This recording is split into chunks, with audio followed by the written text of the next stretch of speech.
애플하면 누가 떠오르시나요? 아마 100명 중 99명은 이 사람을 떠올릴 겁니다. 검은 터틀넥, 낡은 청바지 그리고 세상을 바꾼 프레젠테이션. 바로 스티브 잡스입니다. 그는 애플의 창업자이자 아이폰과 맥을 탄생시킨 혁신의 아이콘이죠. 애플과 스티브 잡스는 때려야 뗄 수 없는 거의 동의어처럼 느껴집니다. 그런데 만약 이 스티브 잡스가 한때 자신이 세운 회사 애플에서 쫓겨났었다면 믿으시겠어요? 마치 자기가 지은 집에서 쫓겨난 집주인처럼 말이죠. 오늘은 실리콘밸리 역사상 가장 드라마틱한 사건, 천재의 몰락과 화려한 부활, 스티브 잡스가 애플에서 해고당했던 그날의 이야기 속으로 들어가 보겠습니다. 이야기는 1983년으로 거슬러 올라갑니다. 당시 20대였던 잡스는 애플을 더 큰 회사로 키우기 위해 전문 경영인이 필요하다고 생각했습니다.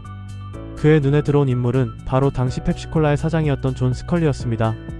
잡스는 스컬리를 영입하기 위해 그 유명한 한마디를 던집니다. 남은 평생 설탕물이나 팔면서 사실 겁니까? 아니면 저와 함께 세상을 바꾸시겠습니까? 이 말에 감명받은 스컬리는 애플의 CEO로 합류하게 되죠. 처음에는 스승과 제자처럼, 때로는 형제처럼 둘의 관계는 아주 좋았습니다. 하지만 비극의 씨앗은 이미 뿌려지고 있었습니다. 잡스가 야심차게 내놓은 차세대 컴퓨터 매킨토시가 1984년 출시 이후 극심한 판매 부진에 시달리기 시작한 겁니다. 혁신적이었지만 너무 비쌌고 호환되는 소프트웨어도 부족했죠. 시장에서는 장난감 같다는 비아냥까지 나왔습니다. 자신이 낳은 자식 같은 매킨토시의 실패에 잡스는 깊은 상심에 빠졌습니다. 그는 위기를 타개하기 위해 파격적인 제안을 합니다. 매킨토시의 가격을 대폭 인하하고 당시 회사의 주수입원이던 애플2의 광고 예산을 매킨토시로 돌리자는 것이었죠. 하지만 마케팅 전문가이자 현실주의자였던 존 스컬리의 생각은 달랐습니다. 그는 맥이 안 팔리는 건 가격이나 광고 때문이 아니다. 그런 조치는 회사를 적자로 만들 뿐이다. 라며 잡스의 제안을 정면으로 반대했습니다. 미래를 위한 과감한 투자를 주장하는 이상주의자 잡스와 당장의 수익과 안정을 중시하는 현실주의자 스컬리. 둘의 갈등은 돌이킬 수 없는 지경에 이릅니다. 잡스는 스컬리를 몰아내기 위해 비밀리에 이사회를 포섭하려 했지만 이 계획은 사전에 발각되고 맙니다. 결국 1985년 5월 애플 이사회에서 결전의 날이 밝았습니다. 스컬리는 이사회에 자신과 잡스 둘 중 한 명을 선택하라고 선언합니다. 결과는 냉혹했습니다. 이사회는 창업자인 잡스가 아닌 전문 경영인 스컬리의 손을 들어주었습니다. 이 결정으로 잡스는 자신이 총애하던 매킨토시 부서장에서 해임되었고 회사 내에서 아무런 역할도 없는 명예회장 신세로 전락하고 맙니다. 사실상 해고 통보나 다름없었죠. 충격에 빠진 잡스는 그해 9월 애플 이사회에 사직서를 제출하고 완전히 회사를 떠납니다.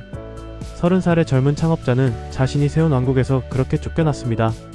애플을 떠난 잡스는 넥스트라는 새로운 컴퓨터 회사를 세우고 픽사를 인수하며 재기를 노립니다.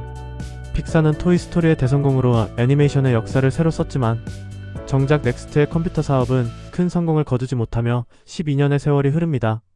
그 사이 잡스가 없는 애플은 길을 잃고 헤매기 시작했습니다. 신제품들은 연이어 실패했고 시장 점유율은 곤두박질 쳤으며 회사는 파산 직전의 위기까지 내몰렸습니다. 애플은 새로운 운영체제가 절실히 필요했고 아이러니하게도 그들이 찾은 해답은 바로 잡스의 회사 넥스트였습니다.